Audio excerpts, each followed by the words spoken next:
और इसके जरिए ही हम लोग जितना भी काम सुनते हो, रेखा दीदी करती है या जो भी काम, कहाँ कमलेश का कमलेश अनिता सुमन जी बैठे, तो ये सब लोग जो काम करते हैं। और यहाँ से अभी मैं और निहारिका जो बहुत इसका काम देख के मुझे इतनी खुशी हुई, बच्चों के साथ इतना अच्छा काम करी है, सुलोचना और अमिताभ भी पूरी अपनी पढ़ाई लिखाई जर्मनी से करके आए और उसके बाद एकदम अचानक इनके मन में हुआ कि हम जाकर के गाँव पर छोटे ड्यूटी इंटर्न भी है।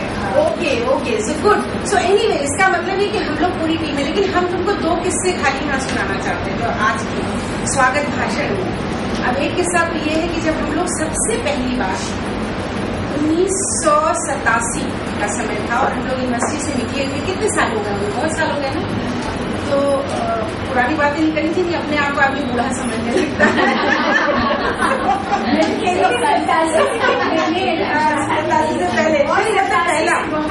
ये शुरू तो हो गया था 82 से 82 से बल्कि, लेकिन 87 में एक घटना हुई रूपनवाला कुआं मेहरौली में। अच्छा, हम लोग के पास कोई खास ऑफिस तो नहीं था, एक कमरा था जिसमें कि ऑफिस था और एक कमरा था जिसमें राधा कृष्ण जी रहते थे। उसके बाद हम लोग किशनगढ़ आए तो अंजू भी जेएनयू से पैदल पदयात्रा शुरू कर दी थी और किशनगढ़ ऑफिस में आती थी उस समय। और हम लोग वो किशनगढ़ में वो ऑफिस था और बाद में एक दिन मीडिया वालों ने बुलडोजर चला के वो ऑफिस भी तोड़ दिया था।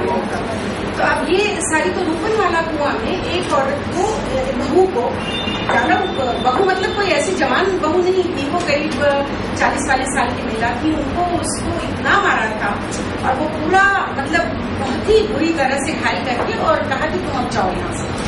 तो हमारे मित्र होते थे सुरेंद्र प्रकाश जी, उनकी इसी साल मृत्यु हो गई और उस पर भी हम लोग शोक सभा वगैरह भी करनी है। लेकिन उसके बाद उन्होंने हमें फोन किया कि रचना, आप लोग तो कहते हैं कि महिलाओं का सशक्तिकरण होना चाहिए, ये रोज पिटती है और आज तो निकाल दी है, आप बताओ। तो फिर हम लोग अपना किसी तरह से बस ये पहले इतनी कनेक्टेड नहीं थी।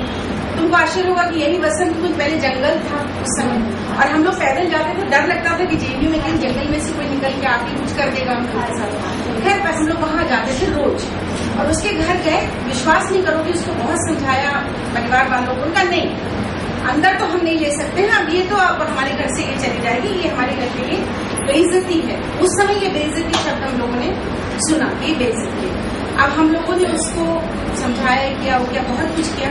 फिर बाद में सुरेंद्र जी ने कहा ये मानेंगे नहीं, बड़े ठीक लोग हैं, इसको इतने साल से सता रहे रंगा जी, हम लोग पुलिस पे चलते हैं। तो पूरे मोहल्ले के लोगों ने कहा पुलिस, मारपीट तो सबके घर होती है, घर घर आप पुलिस में जाओगे, पुलिस कुछ नहीं होगा, आप इनको ही बैठ के समझा दो। हम लोग फिर भी पुलिस में गए। पुलिस ने क्या बोला होगा बताओ?